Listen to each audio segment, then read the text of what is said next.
ಬಂಧುಗಳೇ, ಸ್ವಾಗತ ಸುಸ್ವಾಗತ. ಕೋಟ್ಲೆ ಮುತ್ತಣ್ಣನ ಸ್ವಾಗತ.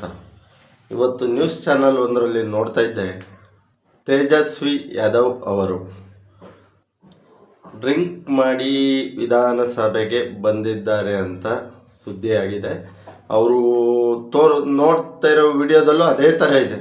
ಅವ್ರ ಆ್ಯಕ್ಷನ್ಸ್ ಇರ್ಬೋದು, ಅವ್ರು ಆ ಕಡೆ ಈ ಕಡೆ ಮಾತಾಡ್ತಾ ಇರ್ಬೋದು, ಎಲ್ಲ ಅದೇ ಥರ ಇದೆ. ಬಂಧುಗಳೇ, ವಿಷಯ ಇಷ್ಟೇ, ನಮ್ಮ ಬಿಹಾರದ ಜನಗಳು ಎಂಥ ಮಹಾನ್ ವ್ಯಕ್ತಿಯೊಬ್ಬರನ್ನ ತಂದಿದ್ದಾರೆ ನೋಡಿ. ಎಷ್ಟೋ ಜನಗಳ ಕನಸಾಗಿರುತ್ತೆ, ನಾವು ಎಲೆಕ್ಷನ್ ನಿಲ್ಲಬೇಕು, ಜನಗಳು ಸೇವೆ ಮಾಡಬೇಕು ಅಂತ ಜಾಗಕ್ಕೆ ಹೋಗಿ ಕೂರಬೇಕು ಅಂತ.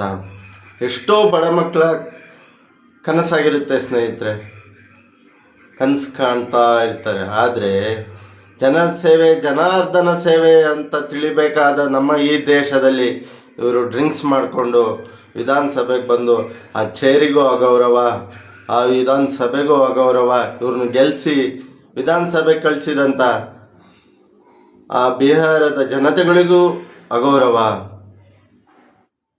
ಇದು ಖಂಡಿಸ್ತೀವಿ. ಅವರಿಗೆ ತಕ್ಕ ಶಾಸ್ತಿ ಆಗಬೇಕು. ಯಾಕೆ ಅಂದರೆ ಇವ್ರು ಗೆದ್ದು ಬಂದವರು ಯುವಕರಿಗೆ ಏನು ಮಾದರಿ ಆಗ್ತಾರೆ, ಏನು ಕೆಲಸ ಮಾಡ್ತಾರೆ ಅಲ್ವಾ?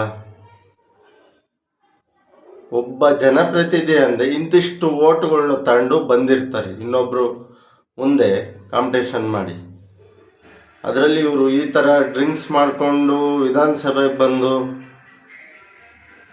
ಯುವಕರು ನೋಡಿ ಏನು ಕಲಿಬೇಕು ಸ್ನೇಹಿತರೆ?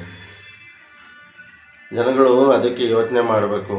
ಯಾವಾಗಲೂ ಒಬ್ಬರನ್ನ ಆಯ್ಕೆ ಮಾಡಬೇಕಾದ್ರೆ ಪ್ರತಿದಿನ ಪ್ರತಿ ಕ್ಷಣವೂ ನಿಮ್ಮ ಓಟು ಒಂದು ಇರುತ್ತಲ್ಲ, ನಿಮ್ಮ ಮಕ್ಕಳ ಭವಿಷ್ಯ ಆಗಿರುತ್ತೆ ಅದು.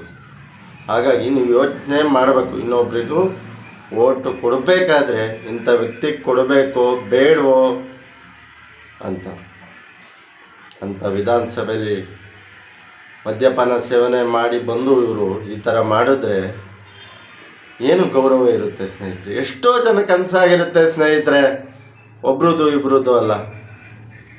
ತಿಳಿದಂಥ ಎರಡು ಮಾತು ಹೇಳಿದ್ದೀನಿ. ನಿಮ್ಮ ಓಟು ಮಹಾ ಅಮೂಲ್ಯವಾದದ್ದು. ಆದರೆ ದಯವಿಟ್ಟು ಯೋಚಿಸಿ ನಿಮ್ಮ ಓಟನ್ನು ನೀಡಿ.